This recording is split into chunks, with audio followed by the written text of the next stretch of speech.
పచ్చడి పడటానికి నూనె వేడెక్కింది. ఫస్ట్ రొయ్యలు ఉడకబెట్టుకున్నాను, ఇప్పుడు వేసేస్తున్నాను.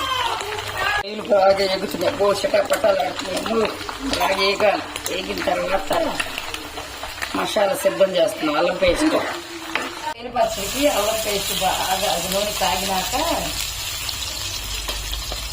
ఇందాక రొయ్యలు వేపుకున్నాం కదా, వేపుకున్న నూనెలో అల్లం పేస్ట్ వేపుకున్నాం. బాగా వేగిన తర్వాత ఇప్పుడు తగినంత ఉప్పు, కొంచెం పసుపు,